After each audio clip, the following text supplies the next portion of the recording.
Guys, what's up? So today I'm going to be filming what I learned during my first year at college. So I'm a freshman at High Point University and I learned a lot this year, believe it or not.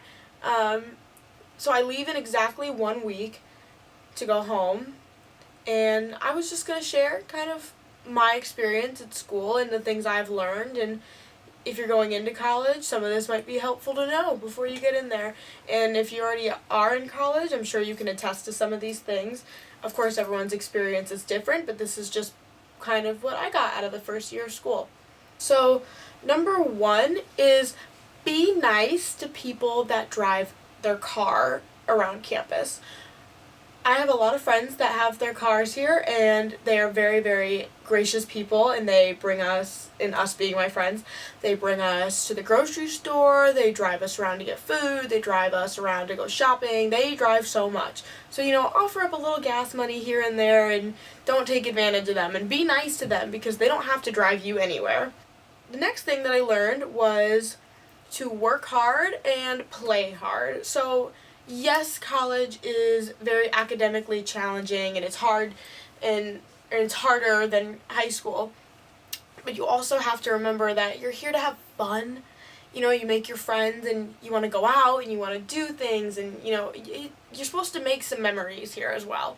You don't want all of your college memories to be inside your dorm, inside the library. Go out, have fun, go to a party. Just go for the experience. Which brings me to my next point. Go to parties. Have fun. You don't have to drink. You don't have to smoke. You don't have to do drugs. You don't have to do anything wild like that if you don't want to.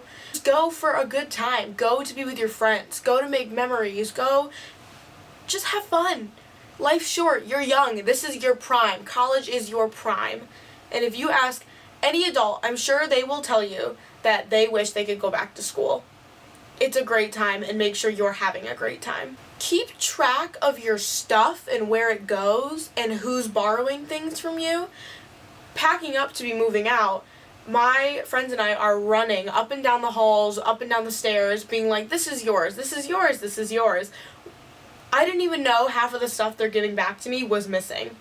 I've had to go through people's stuff and be like, this is mine, this is not yours, and no, you can't bring it home. Make sure you know where your stuff is and who you gave it to, and make sure you get it back.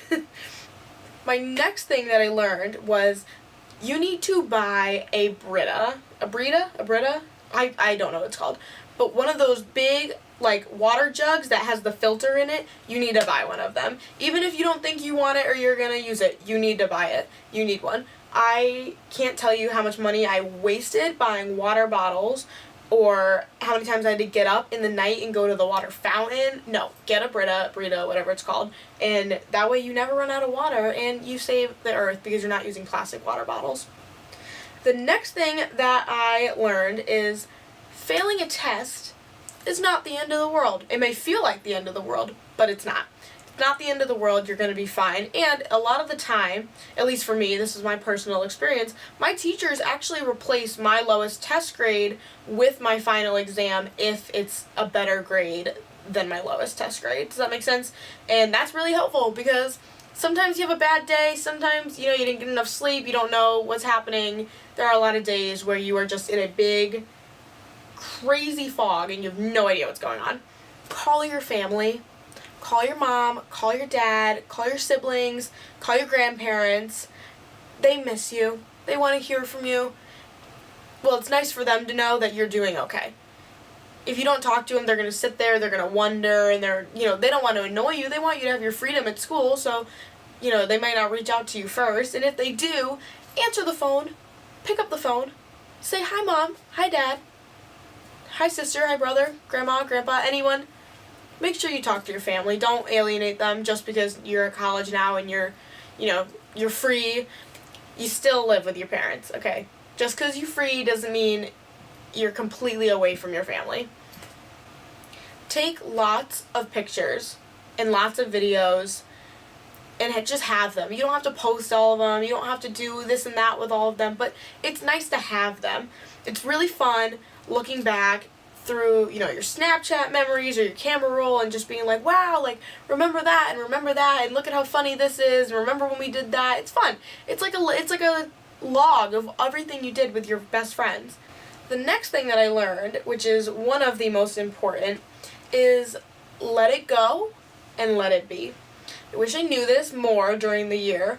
Looking back now, things would have been so much more simple if everyone would have just let things go and then let it be. All the drama, all the issues, things with other people that you get roped into, stuff like that. It's fine, it happens, it's natural. But when you say, I'm done, I'm over it, you need to mean that you're over it, and you need to mean that you're done with it. It's not helpful to anybody to say I'm done and then pick and never let it go. I feel like in college it's a lot easier to just be yourself. You don't have to be this mold, you don't have to do this and that, and it's not like high school where you see these people every single day. You may never cross paths with somebody again if you stop being their friend. So nobody feels restricted, nobody feels like they have to be this mold. And if you and somebody else don't click, you don't have to force it to click. You might not ever see them again if you don't make that effort to hang out. So I think that's really important. Just let it go. Being sad is a waste of time. Being mad is a waste of time. Let it go. And just let it be. That brings me to my next point. This is probably the most important thing that I learned at school.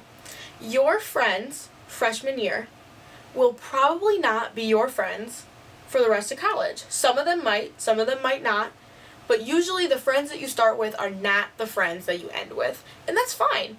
It's good to meet people, and when you become friends with this person, you then meet all their friends, and you might click with them more than you clicked with your original friend, and that's fine. If there's fallout, if there's arguments, there's fights, it's okay. It's fine. It's not the end of the world, you don't have to find your group freshman year. Most of the time you become friends with people because you're forced into that. You lived together, you're always around each other, you're in classes together, and it's just natural. You're just always with that person, and that's, you stick with them. But as things start to wind down, people start to prioritize other things. They'll prioritize significant others or other friendships or class over hanging out with people, and that's fine. Let people do whatever they want to do. Nobody has to sit in this mold of, well, if you're my friend, like, you can't do this, or if you're my friend, you can't do this. And I feel like we fall into this pattern all the time of, how could you do this if you're my friend? I believe that you can coexist. If I'm your friend and you're their friend and I don't like them, you don't have to choose. You can keep us separate and have separate interactions with us. It doesn't have to overlap all the time. Because like I said, you probably never see that person that you don't like. And when you do, it's in passing. You're never going to be in a social setting with somebody that you don't want to be with. I shouldn't say never, but most of the time you're not going to. Alright, that's some of the things that I learned from my first year of college. I hope you enjoyed them. I hope everybody takes it with a grain of salt because, like I said, these are my experiences and my personal encounters, not yours. But they could be yours. And so I hope this was helpful. I hope you enjoyed it. Like, comment, and subscribe. And I will see everyone in my next video. Bye!